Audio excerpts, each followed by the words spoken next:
안녕하세요. 저는 40대 초반의 남자입니다. 남자가 이런 사연을 보내게 되는 경우는 좀 드물지요.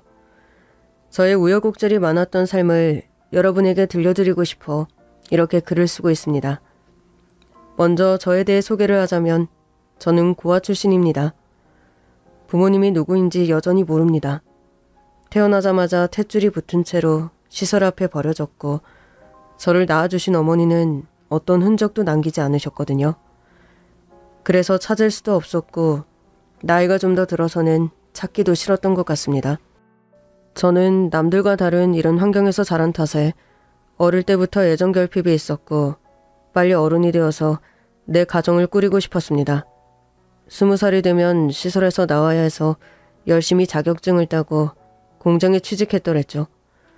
그곳에서 저와 비슷한 처지의 예쁜 아가씨를 만났습니다. 우리는 서로 처지가 비슷하다 보니 금방 사랑에 빠졌습니다. 정확히 따지면 그녀는 부모님이 있었지만 어머니는 정신지체시고 아버지는 누군지 모른 채로 자랐다고 해요. 고등학교도 못 나오고 일만 했다고 합니다. 그런 그녀의 꿈도 온전한 내 가정을 꾸리는 것이었고 우리는 서로 의지하며 삶의 의미를 찾아갔습니다. 수진아, 우리 돈 많이 벌어서 빨리 같이 살자. 정석 씨는 내가 그렇게 좋아? 너는 안 그래? 응? 그렇긴 하지. 그런데 어머니가 계속 걱정이지? 걱정 마. 내가 너 데리고 가고 어머니도 같이 모시는 거니까. 진짜? 당연하지. 빨리 우리 한 가족이 돼서 꽃 같은 아이도 낳고 남들처럼 행복하게 살았으면 좋겠다. 그렇게 될 거야. 뭐가 걱정이래? 우리는 세상에 죄 지은 게 없으니까. 하느님이 있다면 이제 우리한테 축복만 줄 거야. 난 자신 있어. 그래. 그녀는 이름처럼 아름답고 맑은 여자였습니다. 늘 그렇게 제게 힘이 되어 주었죠. 우리는 전세 투룸 보증금만 모으면 같이 살기로 약속했고 저는 정말 쉬지 않고 일했습니다. 드디어 돈 4천만 원을 모아 변두리 작은 투룸 전셋집을 얻게 되던 날이 아직도 생생합니다. 수진아, 진짜 우리가 해냈구나. 정석 씨, 우리는 무슨... 다 정석 씨 돈인데. 너는 어머니 병원비에 드는 돈이 많았잖아. 네가 없었으면 나는 이렇게 돈 못 모았을 거야. 다 네 덕분이야, 수진아. 정석 씨, 그렇게 말해줘서 고마워. 나야말로. 우리 이제 같이 살자. 그럴 수 있을까? 당연하지. 내가 지금까지 왜 그렇게 돈 벌었는데. 다 너랑 결혼하기 위해서인데. 결혼? 응. 야, 같이 산다는 게 정말 그냥 같이 산다는 소리인 줄 알았어? 결혼을 해야 같이 살지. 정석 씨. 수진아, 우리 진짜 잘 살자. 우리는 부를 만한 이렇다 할 친지나 지인들도 딱히 없어서 사실 결혼식이랄 게 없었습니다. 여러분, 부를 사람이 없어서 웨딩홀을 잡을 수도 없는 서름 모르시죠? 당시 제가 사회생활한 지 6년 차였으니 그래도 회사 사람들은 있었지만 다들 시간 내서 오기 빠듯한 사람들이었고 그래봤자 양가 50명도 안 됐으니까요. 그래도 그녀가 가장 고운 날에 남들처럼 웨딩드레스를 입혀주고 싶었습니다. 우리는 웨딩드레스와 턱시도를 빌려 촬영을 했어요. 부부 사진도 찍고 야외에서 촬영도 했습니다. 둘밖에 없는 사진. 우리의 결혼식 사진입니다. 그리고 장모님과 함께 동네에서 가장 좋은, 가장 큰 중국집에서 평소에 잘 시켜 먹지 못하던 팔보채와 탕수육 등 메인 요리를 먹었습니다. 장모님은 짜장면을 가장 좋아하셨는데 입에 다 묻히고 드셔서 애먹었던 기억이 나네요. 참, 저희 장모님에 대해 조금 더 설명을 드리자면 장모님이 그렇다고 아예 생활이 어려운 정도로 지체는 아니셨습니다. 초등학교 1, 2학년 수준의 정신연령이셨죠. 가릴 건 다 가리시고 식탐이 많고 애처럼 떼를 쓰고 어찌됐든 집에서 가스레인지라도 잘못 만지면 안 되니 늘 옆에서 지켜봐야 하는 그런 아이 같은 고운 사람이셨습니다. 이렇게 어딘가 다 모자란 저희 세 사람은 그렇게 한 가족이 되었습니다. 이 여보라니. 신기해. 앞으로 오빠한테 나는 여보라고 부를 거야. 매일. 콜. 싸울 때도 여보라고 불러야 한다. 여보. 죽어도 여보라고 할게. 죽는다니. 그런 말을 왜 해.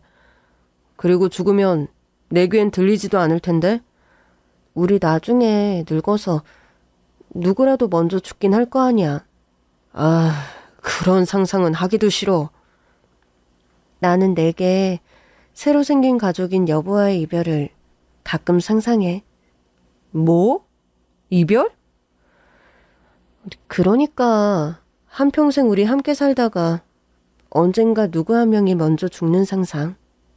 무슨 그런 상상을 해. 마음의 준비를 하는 거지. 그래서 말인데 난 꼭 내가 먼저 죽고 싶어. 왜? 여보가 죽고 나 혼자 살 자신이 없거든. 야, 그건 나도 마찬가지지. 그건 여보 사정이고 나는 내 사정만 생각해야지. 꼭 내가 먼저 죽을 테니까 그렇게 아세요. 하느님한테 꼭 빌 거야. 네가 나보다 나이도 어린데 무슨. 2살 차인데 무슨. 네가 그런 기도하면 나도 똑같이 기도할 거야. 하느님, 제발 세상에 단 한 명밖에 없는 제 가족 수진이보다 제가 먼저 죽게 해주세요. 그런데 여보야, 남들은 혼자 남을 배우자가 가슴 아플까봐 배우자보다 하루만 더 살게 해주세요라고 기도한다는데 우리는 둘 다 너무 이기적이다. 그래? 역시 우리는 천생연분이야. 이런 것까지 닮았네.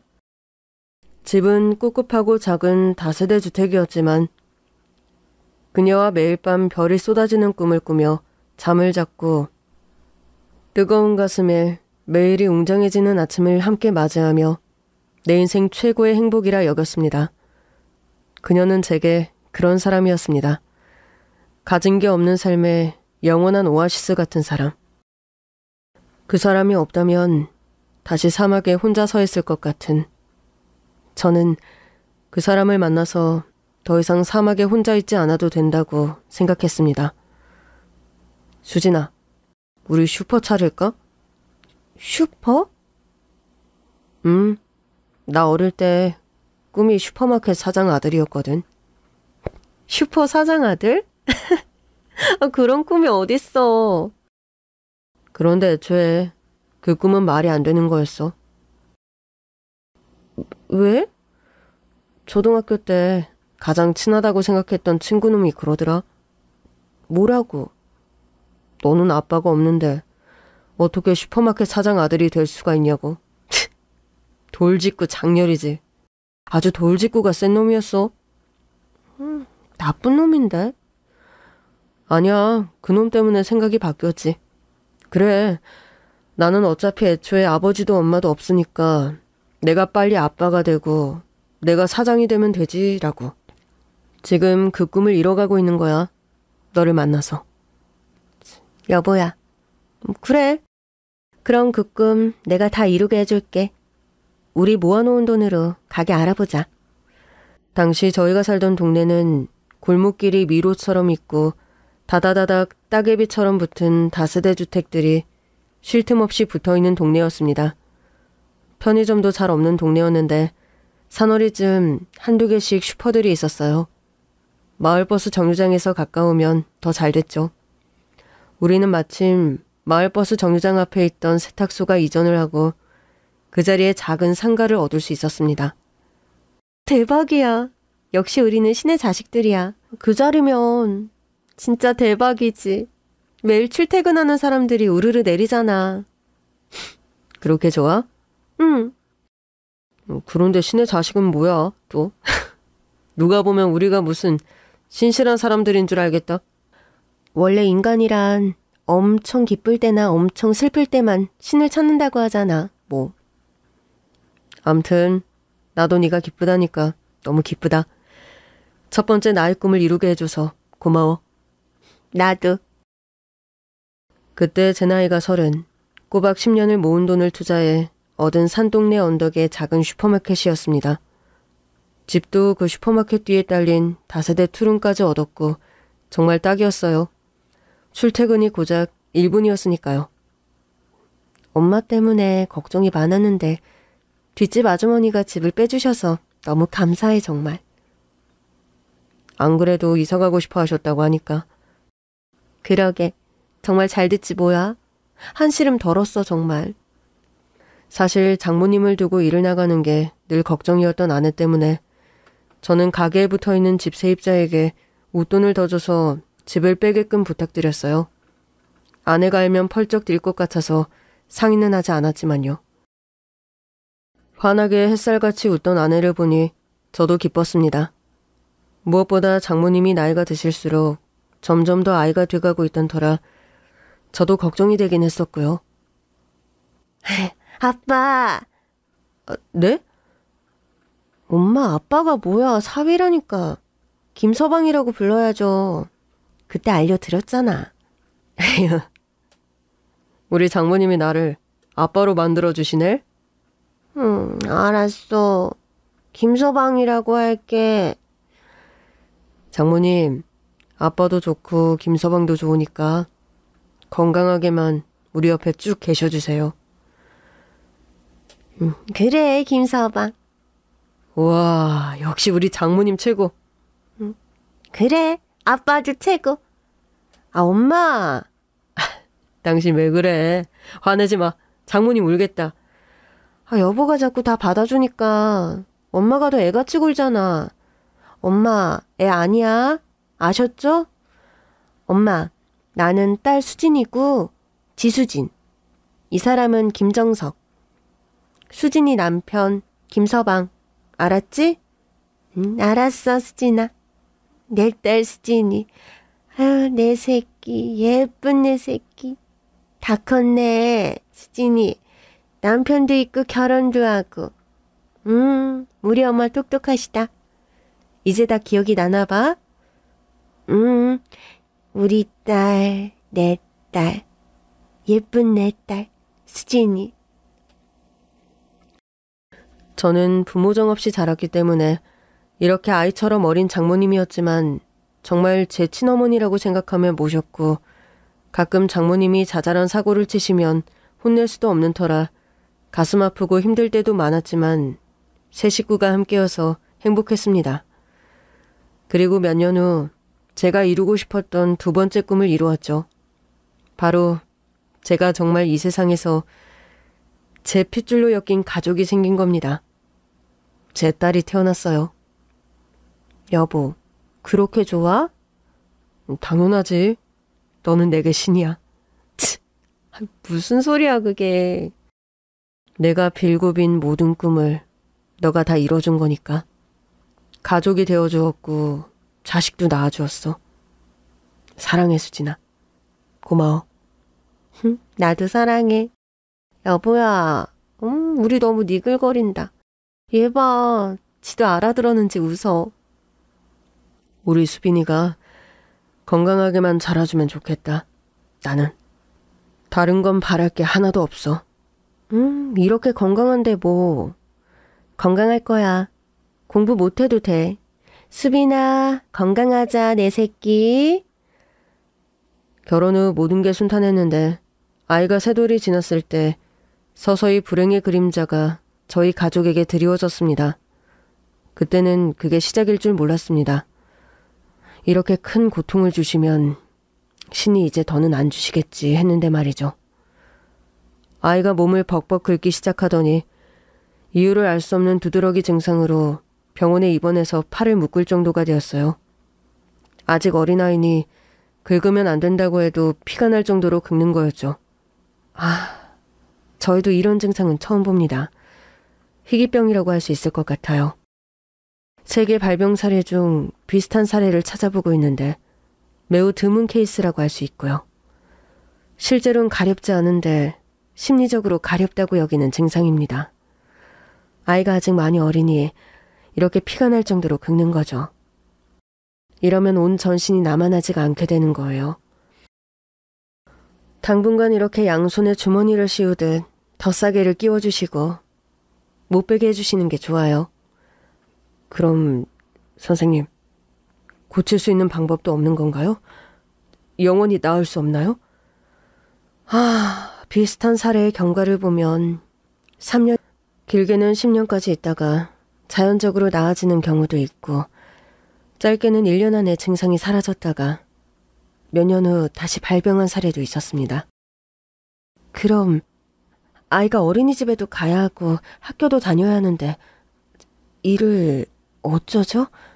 아이 교육도 있고 이렇게 손을 묶어두는 게 어떻게 생활을 시켜야 할지.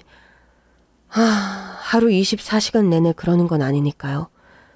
그리고 정신적인 문제니까 아이가 인내하는 방법을 기르는 정신훈련이 중요할 것 같아요.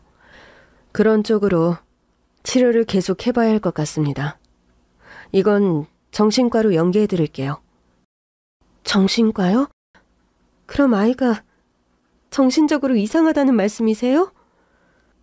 아내가 기억하는 어린 시절부터 쭉 자기보다 어린 엄마와 한평생을 살아왔기 때문에 정신적인 문제에 더 예민하게 받아들였습니다. 여보, 왜 이렇게 예민해? 예민? 예민 안 하게 생겼어? 걱정돼 죽겠다고. 당신은 수빈이가 평생 저러지 않을까 걱정도 안 돼? 아니, 내 말은 그게 아니라 그래도 우리가 부모인데 먼저 앓는 소리 하면 안 되잖아. 나아지는 경우도 있다고 하고. 그게 10년이 될지 1년이 될지 20년이 될지 모른다잖아. 여보, 이런 때일수록 우리가 정신 부여잡고 아이 케어 해야지. 그리고 지능적으로 문제가 있는 건 아니니까 치료하면 좋아질 거야. 우리가 그래야지 아이도 이겨내지. 당장 힘든 건 사실 수빈이잖아. 당신 혼자 속 좋다 정말. 아내는 점점 더 예민해져 갔습니다. 연애부터 결혼까지 한 번도 싸운 적이 없던 우리가 처음으로 싸웠고 아이가 아파할수록 저희는 점점 더 말을 잃어갔습니다. 게다가 장모님까지 점점 더 아이가 돼가는 악재까지 저희 가족의 불운이 겹겹이 쌓여가는 기분이었습니다. 여보, 키 줘. 왜? 배추 말이야. 가지러 안 가? 내가 다녀올게. 아니야, 내가 갈게. 왜? 내가 하던 일이잖아. 그러니까 당신이 하던 일을 제대로 안 하고 있잖아. 그러니 내가 해야지. 수진아, 우리 싸우지 말자. 배추 다 썩어 문드러지겠다. 장사할 생각 안 해? 엄마도 저러고 애도 저런데 다 같이 굶어 죽어? 수진아, 너 도대체 왜 그래 정말. 내가 뭐. 내가 다녀올게.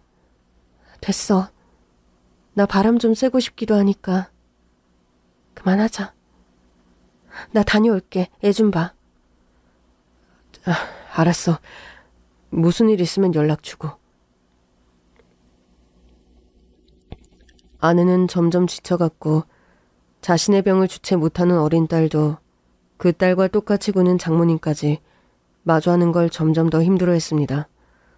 저도 정신이 반쯤 나간 사람처럼 지내다 보니 해야 할 일을 깜빡하기도 했죠. 그날 아내는 제가 거래처에서 가져오지 못한 배추를 가지러 가겠다며 차키를 달라고 했어요. 그때 제가 갔어야 했는데 아내가 집에서 아이와 장모님을 마주하는 게 힘들어 보여서 말리다가 그래, 당신도 해방되고 싶겠지 하는 마음으로 그렇게 보냈습니다. 그런데 너무 후회가 돼요. 그렇게 아내를 보내는 게 아니었는데 어떤 마음으로 운전을 하고 집을 나섰을지 가던 길에 어떤 생각을 하고 있었을지 알 것만 같아서 더 가슴이 아픕니다. 저 지수진 씨 집이죠? 남편 되시나요? 네, 맞는데 누구시죠? 경찰입니다. 지금 지수진 씨가 교통사고가 나서 병원에 급히 이송했습니다. 네? 수진이가요? 지금 거기 어딘가요? 신호대기에서 멍 때리고 있는 아내를 건너편 졸음운전자가 역주행해서 그대로 박은 것이었습니다. 아내는 머리를 크게 다쳤고 병원에 이송되었습니다. 저는 그 와중에도 어린 딸과 장모님을 두고 갈 수 없어 두 사람 손을 잡고 택시를 타고 병원으로 급히 갔습니다. 김서방, 수진이한테 가는 거야? 네, 어머니. 어디 있는데, 수진이? 네, 수진이 지금 아프대요. 장모님, 수진이 아프대요. 아빠, 엄마 아파? 수빈이처럼 엄마도 아파? 수빈아. 아빠 왜 울어? 아빠도 아파? 아빠도 수빈이처럼 아파? 아빠도 아파? 나처럼? 할머니, 나 따라하지 마. 싫어. 나 따라할 거야. 저희가 병원에 도착하고 아내를 찾았지만 고개를 저으면서 수술실에서 나오는 의사의 표정을 잊을 수가 없습니다. 선생님, 우리 수진이 지수진 환자 살았죠? 산 거죠? 저희 딸 이제 4살이거든요. 여기 어머니도 와 계세요. 우리 수진이 산 거죠? 선생님, 말씀 좀 해주세요. 죄송합니다. 최선을 다했지만 운명하셨습니다. 뇌 손상이 너무 심하셨어요. 거짓말. 바보가 돼도 좋으니까요. 아이가 돼도 좋으니까요. 우리 수진이 살만 주세요. 바보가 돼도 좋아요. 저 다 케어할 수 있어요. 제가 아빠가 되면 되니까 우리 수진이 좀 살려주세요. 선생님, 제발 살려주세요. 제발. 죄송합니다. 내가 드릴 말씀이. 아내는 그렇게 하늘의 별이 되었습니다. 손이 닿지 않은 곳에 저 혼자 저를 보겠다고 올라가 버린 겁니다. 내가 먼저 죽으면 너무 슬퍼서 나보다 먼저 죽고 싶다던 수진이가 그렇게 고운 나이에 세상을 뜬 겁니다. 나 살 자신이 없어요, 정말. 정석이 그래도 수빈이랑 장모 생각해서라도 기운 차려야지. 수진이가 없는데 어떻게 저 혼자 살아요? 그럼 자네만 보고 손가락 빨고 있는 자네 딸은 어쩌려고? 지금 아파서 저렇게 벌게져 있는데 피부병도 있고 어쩔 거야? 자네 장모는 또 자네만 보고 있는데 자네가 기운 차려야지. 아휴.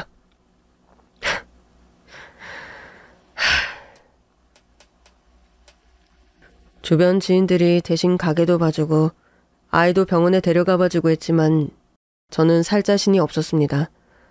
제 폐인 생활이 길어지자 주변도 점점 지쳐갔고 다들 먹고 살기 바쁜데 언제까지 저희 집을 안쓰럽게만 봐줄 수도 없는 것이었죠. 저는 결국 제 꿈이었고 삶의 터전이었던 슈퍼를 접었고 매일 술독에 빠져 살았습니다. 주변에 신고가 있었는지 동사무소에서 도움을 주겠다고 찾아왔고 제 일자리 알선과 아이와 장모님을 잠시 시설에 보내는 것이 어떻겠냐고 알아봐 주겠다고 했습니다. 네? 수빈이와 장모님을요? 지금 이대로 정신연령이 어린 두 사람을 라면만 먹이면서 데리고 계시면 이건 학대예요. 처벌을 받을 수도 있습니다. 아버님 사정은 안타깝지만 아이와 어머님을 봐서라도 다시 재기하셔야 해요. 알코올 중독 증세도 있으시니까 치료도 받으시고요. 알코올 중독 증세도 있으시니까 치료도 받으시고요. 저희가 다 연계해드리겠습니다. 알코올 중독. 저는 그때 알코올 중독이었어요. 거의 먹지 않고 소주만 먹었으니 그럴만했죠. 사실 막막했습니다. 아내의 죽음에 대한 죄책감, 슬픔. 다 그랬지만 아픈 어린 딸과 장모님을 아내 없이 혼자 어떻게 케어해야 할지 현실을 도피하고 싶었는지도 모르겠습니다. 참 무책임하죠. 돌이켜보니 더 부끄럽습니다. 그리고 지금 아이도 심각하지만 장모님은 건강이 매우 안 좋으세요. 영양실조에 천식까지 있으신데요. 청소도 너무 안 하셔서 지금 이 환경이 면역력이 안 좋은 아이의 피부에도 안 좋을 게 뻔하고요. 어머니가요? 이대로는 정말 안 됩니다. 아버님, 지금 다른 선택이 없으세요. 이렇게라도 저희가 알게 됐을 때 도움을 받으시는 게 맞으세요. 저 때문에 딸도 딸이지만 아내가 그렇게 사랑했던 장모님을 제가 방치해서 병까지 생겼다는 사실에 절망했고 죄송해서 미칠 것만 같았습니다. 그렇게 해서 저는 일상 재활 프로그램을 받게 되었고 딸과 장모님은 잠시 시설에 부탁드리게 되었습니다. 제가 폐인 생활을 하면서 저를 떠나갔던 주변 지인들도 조금씩 연락이 닿았고 제가 재기할 수 있도록 심적으로 물리적으로 도움을 주었습니다. 그리고 아내가 제 앞에 나타났습니다. 여보야. 수진이 네가 어떻게... 여보야. 내가 죽어도 당신한테 여보라고 할 거라고 했던 거 기억나? 죽어도 당신은 내 여보라고. 기억나. 그거 너무 이기적이었지. 아니야.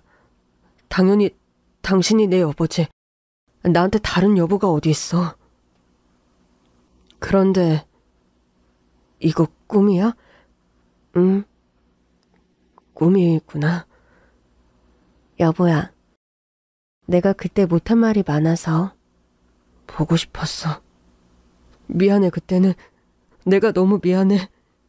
당신을 그렇게 혼자 보내는 게 아닌데 차라리 내가 갔어야 했는데. 아니야. 내가 그랬잖아. 나보다 당신이 먼저 가면 안 된다고. 여보야. 내가 그때 당신한테 계속 화만 내고 짜증내고 그래서 미안해. 마음은 그게 아니었는데. 아니야, 수진아. 내가 미안해. 미안해. 보고 싶어. 계속 보고 싶었어. 여보야. 그래도 우리 수빈이랑 엄마 당신밖에 없잖아. 이제. 당신 힘들겠지만 내 딸과 내 엄마 유일한 피부치. 이 세상에서 내가 못다한 삶 행복하게 잘 살 수 있게 당신이 좀 도와줘. 부탁해? 여보, 가지마. 그냥 나 꿈속에서 계속 살면 안 돼? 이거 꿈이라며. 그냥 나 꿈에서 당신이랑 계속 살면 안 될까? 여보가 꿈에서 나랑 계속 살면 수빈이랑 엄마는 어떡해. 당신밖에 없는데. 그럼 여보야, 내가 수빈이랑 어머님 잘 모시고 정신 차리고 잘 살 테니까 자주 내 꿈에 나타나주면 안 될까? 나 진짜 열심히 잘 살아볼게. 당신한테 못난 남편이었는데 계속 이제 정신 차리고 잘 살아볼게. 내 꿈에 제발 자주 나타나줘, 여보. 수진아. 고마워, 여보. 잘 지내? 꿈이 너무 생생해서 꿈속에서도 이건 꿈이라고 인지하던 그날 밤의 꿈. 수진이, 내 아내가 생전 모습으로 나타나 내게 미안하다며 딸과 장모님을 잘 부탁한다며 인사를 하고 사라졌습니다. 제발 꿈이 깨지 않았으면 좋겠다는 생각을 하며 눈가가 다 젖은 채로 꿈에서 깼습니다. 내가 열심히 살면 수진이가 다시 나타나 주겠지? 저는 아내가 너무 보고 싶었습니다. 그래서 정말 다시 일어서기 위해서 열심히 프로그램에 참여했고 술도 끊고 다시 일도 시작했습니다. 그리고 잠에 들 때면 다시 아내가 제 꿈에 나타나달라고 기도하면서 편안한 마음으로 잠자리에 들었습니다. 하지만 아내는 꿈에 다시 나타나지 않았죠. 김 선생님, 이제 좀 괜찮으세요? 마음이 어떠세요, 요즘? 요즘은 마음이 좀 편안해졌습니다. 아내분에 대한 마음은요? 아내요. 수진이요. 당연히 보고 싶어요. 보고 싶은 마음은 계속 그러하겠지만 괴로운 정도는 아니시고요. 보고 싶어서 계속 일찍 잠자리에 드는데 꿈을 꾸지 않아요. 잠을 잘 주무시나요? 자야겠다 하고 잠자리에 드시면 바로 잠이 드시나요? 생각에 잠기는 것 같은데 그게 잠이 든 건지 사실 생각을 하는 건지 간혹 헷갈릴 때도 있습니다. 그렇군요. 딸 수빈 양과 장모님과는 면회를 하고 계신가요? 자주 찾아뵙지는 못하고 선생님들을 통해서 소식은 매일 전해 듣고 있고요. 자주 찾아가지 못하는 이유는 뭔가요? 아침 일찍 일을 나가서. 새벽에 나가시고 일찍 퇴근은 하신다고 들었는데요. 아내가 보고 싶어서요. 그럼 혹시 아내분이 보고 싶어서 잠자리에 드신다는 시간이 낮인가요? 일 다녀와서 식사 후니까 오후 3시쯤 될 겁니다. 저는 알코올 중독 상담 치료를 받고 있었습니다.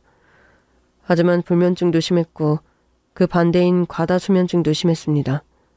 모두가 심리적인 문제였는데 아내에 대한 죄책감과 그리움이 너무 컸던 것 같고 사실 그때는 제가 제정신이 아니라고는 생각 못했습니다. 주변 사람들도 제가 예전처럼 일도 하고 사람들과 어울리기도 했고 생활을 하고 있으니 정신 차렸다고 생각들을 했고요. 문제는 이상하리만치 딸과 장모님은 찾아가지 않았고 마음으로 계속 미안하다는 말을 주변에 계속했다고 합니다. 그리고 아내를 만나기 위해 일찍 잠자리에 드는 희귀한 행동들을 반복하고 있었던 거죠. 낮에는 정상, 퇴근 후 집에 오면 어떤 망상 속에서 다른 삶을 살아가고 있었던 겁니다. 정상인인 척 정상이 아닌 상태였으니 사실 그냥 비정상보다 훨씬 더 심한 증세라고 할 수 있는 거죠. 제가 잘 지내는 것 같으니 처음 도움을 주었던 사회복지사가 집에 찾아왔어요. 김 선생님, 따님이 그래도 시설에 간 이후로는 증상이 나타나지 않았다고 해요. 키도 많이 자랐고 영양 부족이었던 부분도 많이 좋아졌어요. 아, 다행이군요. 장모님도 여전히 어린아이 같으시지만 있으셨던 천식 증상도 많이 나아지셨고요. 그 연령대의 천식 위험하거든요. 폐렴으로 넘어가면 아시죠? 네. 일도 하루도 빠짐없이 열심히 다니고 계시다고 들었고 술도 안 드시는 것 같은데 왜 가족들을 만나러 가지 않으세요? 의사쌤한테 듣긴 했습니다만 저는 잘 모르지만 마음의 문제라면 식구들이 다 같이 모여 살면서 그 죄책감과 그리움을 좀 더 덜 수 있지 않을까요? 방문 케어는 저희가 해드릴 수 있어요. 수빈이가 아빠 많이 보고 싶어해요. 예전처럼 집에 딸린 슈퍼에 나가는 거면 두 사람을 케어할 수 있지만 새벽 일을 나가고 있어서 근무 시간은 짧아도 새벽에 복지사분들이 봐주실 수는 없으니까 어린이집을 그 시간에 보낼 수도 없고 지금 같이 사는 건 아무래도 어렵지 않을까요? 이런 말씀 좀 그렇지만 저는 지금 모든 건 다 김 선생님의 의지에 달렸다고 생각합니다. 지금 하시는 일 시간대 변경을 하셔도 되는 문제고요. 또 같이 살지 않아도 찾아가지도 않는다는 건 의지가 부족한 거라는 생각이 드네요. 선생님, 저 아직 힘들어요. 의사쌤께도 들었지만 그래서 더 같이 살면서 마음의 치유를 하는 쪽이 더 낫지 않겠냐고 하시더라고요. 혼자 있으면 지금 더 위험해요. 아이와 장모님은 시설 선생님들이 케어 잘해주시고 계시긴 합니다만 지금 더 위험한 건 제가 보기엔 김 선생님 같으세요. 제가요? 정상처럼 보이려고 연기하시는 것 같으세요. 그리고 그 죄책감 왜 돌아가신 아내분에게만 느끼십니까? 이제 4살 어린 딸, 연로하신 장모님, 벅차신 거죠? 그런가요? 그런 건가요? 제가 비정상처럼 살아야 두 사람을 만나지 않을 수 있는 건가요? 김 선생님. 저는 현실을 다시 인지했습니다. 그랬습니다. 저는 아픈 장모님과 딸을 혼자서 케어하는 게 역시나 힘들었고 여전히 현실에서 도피하고 꿈에서 아내를 만난다는 목적하에 일찍 잠이 들면서 현실로 상징되는 장모님과 딸을 잊으려고 했던 것이죠. 그래서 제 꿈에 아내가 더 나타나지 않았나 봐요. 네? 아내가 다시 나와주기를 엄청 바랬는데 그럼 열심히 살겠다고 술도 안 먹고 딸아이와 장모님을 보살피며 열심히 다시 살고 재기하겠다고 약속했거든요. 꿈에서. 그러니까 다시 내 꿈에 자주 나타나달라고 부탁했거든요. 그런데 한 번도 안 나타났어요. 이후로 그렇게 열심히 살았는데. 아내분도 아셨던 거 아닐까요? 김 선생님이 진심이 아니라는 걸. 맞아요. 선생님 말이 다 맞아요. 아내도 알았던 거예요. 내가 아내가 죽던 날, 그날처럼 계속 회피하고 있었다는 걸. 도망가고 싶었다는 걸. 이 현실에서 저는 고아거든요. 세상에 이렇게 많은 사람들이 모여 살고 있지만 저는 혼자예요. 혼자였어요. 세상에서. 그렇게 부모에게 버려져서 혼자 살아갈 수밖에 없었는데 다시 불행해지는 게 너무 두려웠어요. 그게 언제부터였어요?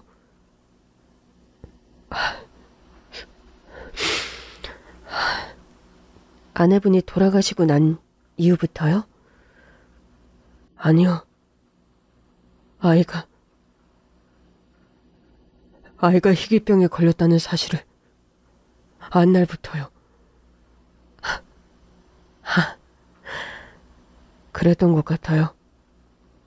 아내와 연애하고 열심히 결혼을 목적으로 돈을 모아서 전셋집을 구하고 둘만의 결혼식을 하고 아프지만 그래도 귀여우신 장모님까지. 저는 만족했습니다. 제 삶에. 그런데 아이가 희귀병에 걸리자 불행이 시작됐다고 생각했던 거군요. 맞아요. 지금 돌이켜보니 그랬던 것 같습니다. 딸아이가 태어났을 때만 해도 모든 게 다 술술 풀린다. 세상 천의 고아로 태어나서 신이 이제야 나를 돌봐주시는구나 생각했습니다. 그런데 말이죠. 그런데 딸이 아프다는 거예요. 그 병의 원인도 알 수 없고 고쳐질지 영원히 그렇게 살지 또 돈이 얼마나 들지도 모른다는 거예요.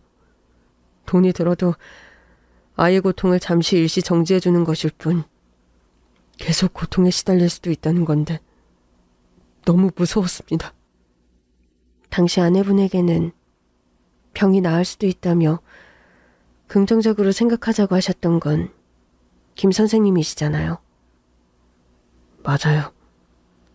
진심이 아니셨던 건가요? 그건 진심이었습니다. 그런데 아내가 저보다 더 무너지더라고요. 저는 아내밖에 없는데, 기댈 곳이 아내밖에 없는데, 그런 아내를 보는 게 힘들었고, 아내가 그렇게 나가서 진짜 죽어버리니까 저는 저를 받치고 있던 기둥이 다 무너져 내려서 가루가 된 심정이었습니다. 그럴 수 있겠군요. 선생님, 저 나쁜 놈 맞죠? 선생님은 저를 이해하실 수 있으시겠어요? 아닙니다. 사람은 누구나, 저 역시도 그럴 때가 있습니다. 그런가요? 가장 가까운 가족에게도 말 못하는 나의 자아가 있죠. 그게 힘들 때일수록 더 이기적으로 발현되기도 하지 않나요? 의사가 아니라고 해도 누구나 겪는 일이기에 터놓고 말하면 다들 그럴 겁니다. 나도 그런데 라고. 그렇군요. 그럼 선생님, 저는 이제 어떻게 해야 할까요? 병원 치료 계속 받으시고 한 달만 더 있어 볼까요, 우리? 네, 알겠습니다. 무슨 일 있으시면, 마음의 변화라도 생기시면 꼭 연락 주시고요. 네, 고맙습니다. 그러겠습니다. 저는 사회복지사의 조언으로 병원 치료 횟수를 좀 더 늘렸고 일 외에도 취미 수업을 받으면서 잠자리에 일찍 들려고 하던 심리를 지우려고 노력했습니다. 그리고 약속한 한 달이 지났지요. 다음이 상담해주는 의사 선생님과의 마지막 대화입니다. 요즘은 몇 시에 주무세요? 요즘은 9시에 자요, 대체로. 일 끝나고 뜨개질을 배우신다고요? 네. 왜 뜨개질을 배우세요? 남자분들은 보통 목공 가구 만들기나 조금 더 역동적인 걸 좋아하시던데요. 아내가 좋아했어요. 아내분에 대한 마음은 어떠십니까? 미안하고 그립지만 조금은 편안해졌습니다. 전보다는 덜 하세요? 네. 일주일에 2번 딸아이와 장모님을 만나러 가신다고 들었어요. 보면 어떠세요? 딸아이가 많이 컸고 저를 좋아해주고 있지 않았어요. 딸아이의 반응 말고 김정석 씨의 마음을 표현해 주세요. 저는 네, 딸아이에게 미안합니다. 그리고 딸아이가 이제 두드러기 증상 횟수가 확연히 줄었다고 해서 기쁩니다. 장모님을 보면 어떤가요? 장모님께도 죄송합니다. 어떤 부분이 죄송한가요? 아내가 장모님을 제게 부탁했는데 꿈에서요? 네. 그런데 제가 모시지도 못하고 시설에 맡겨두게 돼서 죄송합니다. 그리고요. 건강해 보이셔서 다행이라고 생각했습니다. 장모님을 보면 아내분이 생각나시고 하시나요? 네. 같이 살면 어떨까요? 같이 살면 계속 미안하고 그럴 것 같은데. 김정석 씨, 사회복지사와 함께 찾아가는 거 외에 보고 싶어서 찾아간 적이 있습니까? 두 사람을요? 네. 없어요. 이게 마지막 상담이었습니다. 하지만 저는 노력해보려고 했습니다. 정상적인 삶을 살아내기 위해서 내 자식과 아내의 피부친 내 가족인 장모님을 모시고 살기 위해서 난리를 구했고 세 식구가 다시 같이 살기로 했죠. 딸아이는 어린이집, 장모님은 복지사분들의 도움으로 보살핌을 받게 되었습니다. 딸아이는 제가 시설에 보내기 전보다 훨씬 더 언어가 늘었습니다. 부쩍 컸다는 걸 느낄 수 있었습니다. 그런데 딸이 이상한 말을 하더라고요. 아빠, 응? 나 이제 안 아파. 우리 수빈이 정말 다행이다. 아빠는? 아빠? 아빠도 안 아파. 아빠, 다행이다. 우리 수빈이 다행이라는 말도 알고 다 컸네. 응, 다 컸어. 아빠, 이제 수빈이 걱정 안 해도 돼. 수빈이 진짜 다 컸네. 고마워, 우리 딸. 응.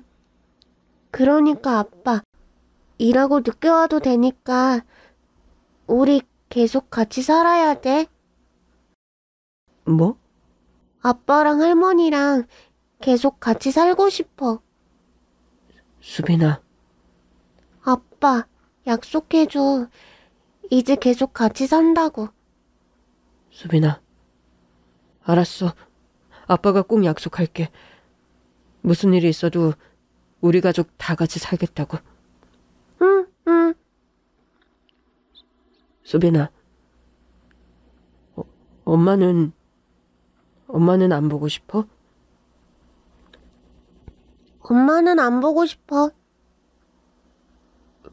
왜? 엄마는 맨날 봤거든. 뭐? 그게 무슨 말이야? 아빠가 일이 바빠서 멀리 있을 때, 수빈이 안 찾아왔을 때, 그때 꿈에서 엄마가 맨날 나타나서 나랑 놀아줬거든. 수빈아. 그래서 엄마는 안 보고 싶어. 엄마가 맨날 나랑 놀아주고 아빠가 뭐하고 지내는지도 전해주고 그랬어. 정말? 응. 엄마가 아빠 걱정 많이 하고 그랬어. 그리고 아빠가 나를 되게 보고 싶어 한다고도 전해주고 꼭 같이 살게 될 거니까 그때 아빠한테 잘해주라고 그랬어. 그래서 내가 알겠다고 그랬어. 나 잘했지. 수빈아. 수빈아. 아빠가 미안해. 아빠가 정말 미안해. 아빠, 왜 울어? 엄마가 아빠 울면 자기한테 다 잃으라고 했는데 나 잃을 거야. 아빠 자꾸 울면? 수빈아. 알았어. 아빠 안 울게. 아빠가 미안해서 그래. 우리 수빈이 자주 보러 가지 못해서 엄마한테 소식만 전해달라고 했었는데 그게 미안해서. 그랬구나. 엄마 말이 진짜 다 맞았네. 어? 엄마가 맨날 말해줬거든. 아빠가 오늘도 수빈이 많이 보고 싶어하고 오늘은 더 사랑한다고 전해달라고 했다고. 그래, 맞아. 그래. 내 딸 수빈이 아빠가 너무너무 사랑해. 그날 이후 내 꿈에 한 번도 나타나지 않았던 그 사람이 내 딸의 꿈에 매일 밤 나타나서 내가 전해주라고 했다며 위로해주고 사랑한다고 해주며 대신 보살피고 있었다는 얘기가 정말 너무 가슴이 아파서 말을 이어갈 수가 없었습니다. 아내는 죽어서도 저를 대신해서 어린 딸을 보살피고 있었던 거죠. 저는 마음을 다잡고 택배 일을 시작했습니다. 그러던 어느 날 사회복지사가 다시 찾아왔어요. 장모님의 친동생분이 연락이 닿았다는 겁니다. 그래서 장모님을 모시고 살겠다는 거예요. 그럴 수는 없습니다. 지금까지 연락이 닿지 않았는데 어떻게? 그분이 형편이 되신다고 하세요. 그래서 장모님 치료도 더 적극적으로 받게 해주신다고 하고요. 혈연 관계인 건 제가 다 확인을 했고. 그런데 어떻게 지금까지 연락이? 알고 보니 장모님께서 어릴 때 길을 잃으셨던 거였어요. 그래서 가족과 헤어지신 거죠. 실종이 되신 거예요? 네, 그렇죠. 그래도 제가 모시고 싶어요. 제가 강요할 수 있는 부분은 아니지만 지금 따님 치료와 일까지 병행하시는 거 힘드시잖아요. 그 동생분도 오래 도움을 좀 받으시면서 왕래를 하시는 게 더 낫지 않을까 조심스럽게 말씀드려요. 갑자기 나타난 장모님의 친동생. 알고 보니 장모님이 어릴 때 길을 잃고 보육시설에서 지내다 사회에 나와서 아빠 없는 아이를 갖게 되는 우여곡절이 있었던 거였고, 어렵게 가족을 찾았다고 하니 정말 잘된 일이라고 생각했지만 마음이 영 좋지는 않았습니다. 직접 그 가족분들을 만났고 생각보다 더 좋은 분들이어서 마음은 좀 놓였지만요. 저는 긴 고민 끝에 여러 사람들의 설득과 조언으로 장모님을 친동생분에게 보내게 되었습니다. 그런데 3달쯤 지났을까요? 그 사람들이 연락이 되지 않는 겁니다. 저는 5만 대를 다 뒤졌지만 장모님과 그 가족을 찾지 못했어요.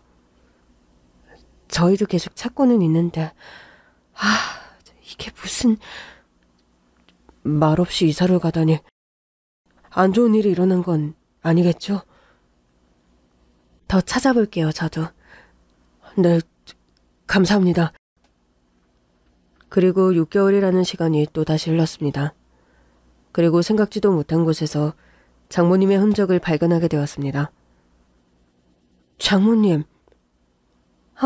김서방, 아빠. 장모님, 여기가 어디죠? 지금 안에 다른 어른 없나요? 어른? 내 동생? 네, 장모님. 왜 말도 없이 이사를 가신 거예요? 제가 얼마나 찾았는데요. 내 동생은 지금 없고 내 딸이랑 같이 있는데. 딸이요? 장모님, 수진이는 이제 이 세상에 없잖아요. 안에 누구 없나요? 그때 정말 수진이 내 아내와 똑같이 닮은 여자가 집에서 걸어 나왔습니다. 혹시 수진이 남편인가요? 얘기 많이 들었어요. 이렇게 다 만나네요. 네? 당신 누구죠? 왜 우리 어머님이 여기 계신 거죠? 저는 아내와 꼭 닮은 여자를 요리조리 뜯어보았습니다. 그런데 아내는 당연히 아니었어요. 말투도 달랐고 옷차림새도 너무 달랐고 아내보다 나이가 더 있어 보였죠. 누구신 거죠? 대체 이게 무슨 일인 건지, 제가 얼마나 장모님을 찾아 헤맨지 아시나요? 저는 수진이 언니예요. 친언니. 친언니요? 친언니 얘기는 들은 적이 없어요. 그러자 그녀가 가족 사진으로 보이는 사진 한 장을 내밀었습니다. 초등학생으로 보이는 내 아내와 고등학생으로 보이는 그 여자, 그리고 저희 장모님이 함께 찍은 사진이었습니다. 제가 친언니가 맞아요. 수진이가 초등학교 저학년 때, 어릴 때죠 아주. 제가 집을 나갔어요. 저는 성인이었고 가난한 집구석, 어린애 같은 엄마 다 싫어서. 성인이 되고 무책임하게 엄마와 어린 동생을 버리고 집을 나가버렸어요. 알아요. 저 때문에 두 사람이 얼마나 고생했을지. 특히 어린 수진이가 얼마나 고생을 했을는지. 아마 제 기억은 머릿속에서 지우고 싶었을 거예요. 아니, 진짜 지워졌을지도 모르죠. 그때 수진이가 9살이었으니까. 아주 어릴 때부터 장모님과 아내 둘이서 시설에서 살았다고 들었는데. 맞아요. 제가 있을 때는 그냥 셋이서 살았는데 제가 집에서 도망치고 두 사람은 아마 시설에 갔을 거예요. 둘 다 너무 어렸으니까요. 정신 연령이. 죄송해요. 미국에서 살면서 다시 동생과 엄마를 찾았는데 방법이 없더라고요. 재밌는 건 엄마랑 동생보다 존재 자체를 몰랐던 엄마의 친동생, 저희 외삼촌을 제가 찾게 된 거예요. 그래서 이리로 모셔왔어요, 제가. 저한테 연락을 하실 수도 있지 않으셨나요? 맞아요. 연락을 하려고 했는데 제가 미국에서 이혼 소송 중이었어요. 거처를 이곳으로 옮기고 미국으로 다시 급하게 가야 되는 상황이었어요. 외삼촌께는 제가 직접 제부에게 연락하겠다고 기다려달라고 했고요. 왜 그러신 거죠? 장모님은 제 가족이에요. 솔직히 말씀드리면 제부를 믿지 못한 것도 있습니다. 조카에 대해서도 궁금했지만 한동안 알코올릭에 빠져 고생했다는 소리를 들었었어요. 제 어머니가 다시 시설에 맡겨졌다고도 들었고요. 그래서 외삼촌을 통해 제부의 얘기를 조금 건너듣고 있었습니다.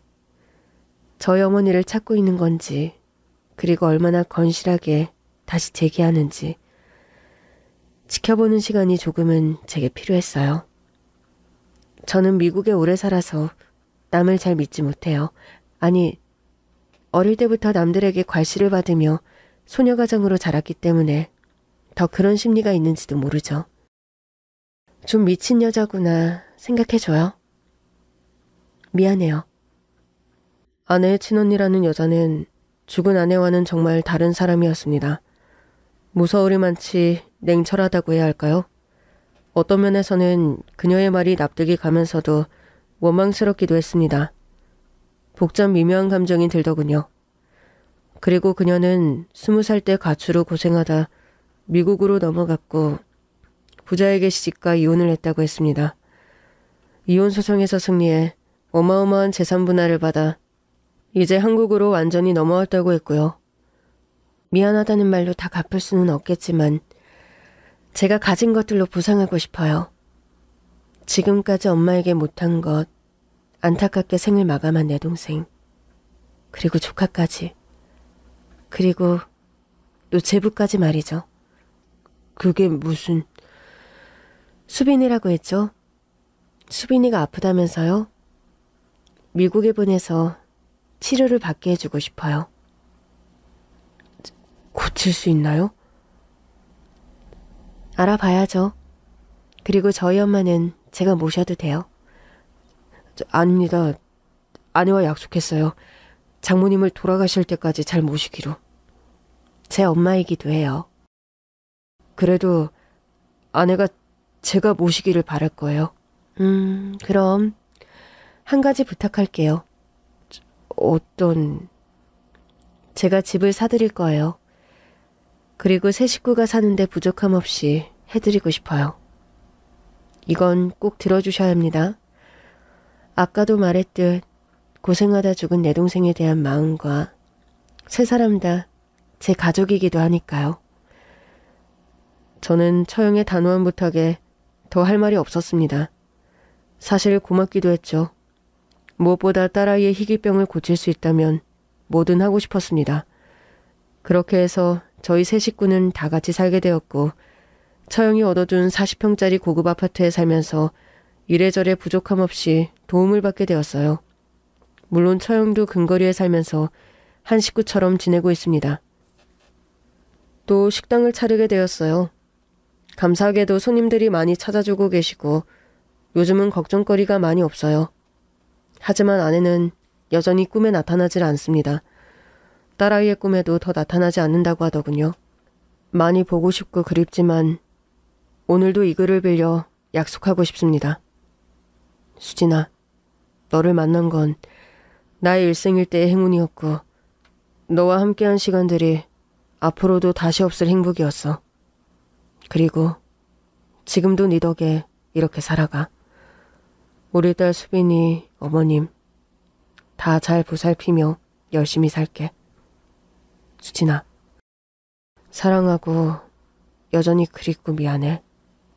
꿈 말고 더 나이 들어서 우리 다시 보자. 고마워. 지금까지 제 긴 사연 들어주셔서 너무 감사합니다.